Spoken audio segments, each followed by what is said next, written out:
Hello everyone and welcome to Blog Run Everything and welcome back to the channel and welcome to yet another disappointing result for FC Barcelona in La Liga. Now I should probably admit that drawing away to Getafe isn't as disappointing of a result as, losing to Leganes and Las Palmas at home or even losing to Atleti in that game. In fact, if we're being completely honest, drawing away to Getafe, it's kind of a bit expected because Barcelona have not won there now since 2018, and even before then, and even back then, that was like a bit of an anomalous result because prior to that, Barca just couldn't get a win against Getafe to save their lives. Although, it helped having a Messi every now and then who would give you one of those moments. And unfortunately for Barcelona today, Rafinha could have been the guy to give them the moments, but he just did not. For one reason or another, his shooting boots in La Liga just continue to not be there. And probably that's going to be the most telling thing for FC Barcelona going forward, at least in La Liga, if they're going to make any sort of, concerted effort to return in as far as, getting back in the title race is concerned. But hey, Real Madrid now have the opportunity to go 7 points clear of Barcelona. So I would not hold my breath on that one if I were you. What I will say though is that we did see at least what we would have wanted to see from Barcelona pretty early on opening the scoring. And you would hope that by doing so, the game could open up a bit more. But unfortunately, Barcelona just could not take their chances on this day. We're not going to talk about Lewandowski just because I do not want to sound like I'm attacking the man. I think by now we all know what kind of performance levels to expect from him after we go past the month of December. I don't expect that there are going to be that many more, virtuoso performances from him for the remainder of the season.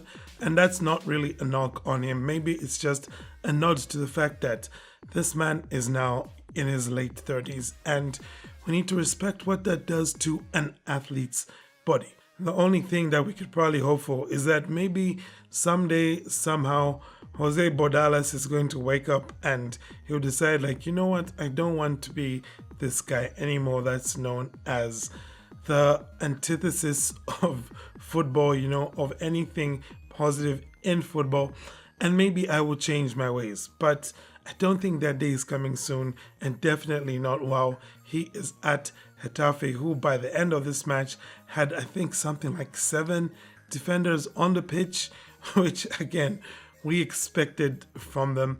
And it's just a shame that when Barcelona did have their chances, they were not able to score at least 3 goals in this one, because you kind of knew that Getafe will probably have one lucky shot break their way and they'll probably score from it. And that's kind of what happened. Yankee Peña makes a save, but the rebound falls to Arambari, who equalizes for Getafe. So what this means for Barcelona, we will wait to see, Bilbao's next match. But I think pretty much this means Bilbao is caught up with Barca, and definitely Barcelona can forget about any talk of title races. I mean, despite Atleti dropping points here, it's still just asking way too much for Barcelona to close the gap right now to the Madrid teams, especially with the fact that, they still have to play both Madrid teams and to play matches against against teams like Leganes once more. The same Leganes that just beat Atleti, playing the way that Getafe played tonight. So it's not really that much more to look forward to for Barca in as far as the league is concerned. If you ask me, maybe that's going to make them play with a measure of freedom for the remainder of his league matches. I don't know really what that means for Barcelona, but I do know that it means a lot more pressure in those matches in the Champions League and in the Copa. And hopefully Barca just don't run into teams that play like a Leganes, that play like a Getafe, that play like Atleti did, a couple game weeks ago, a couple weekends ago. So hopefully for Barcelona, like I said, things could just normalize with their next opponents. But I could be asking too much. especially with the short turnaround that we have between matches. I mean, the fact that Barca couldn't win this one meant, once again, no rest for the likes of Rafinha and Lamine Yamal, who, to be quite honest, could use as much rest as they could get. And it meant less minutes as well for the likes of Pablo Torre and Pau Victor. So, let's see what happens really for the rest of the season. I got nothing else really to say, nothing really positive to talk about here. It's just really the run-of-the-mill result that you'd expect in a match against Getafe at the Coliseum, but unfortunately it's one which comes with Barcelona in its current predicament in La Liga. So that means that, we can pretty much forget about whatever hopes there could have been for winning a league title. Anywho, aside from that, let me know your thoughts in the comments. Thank you for tuning in.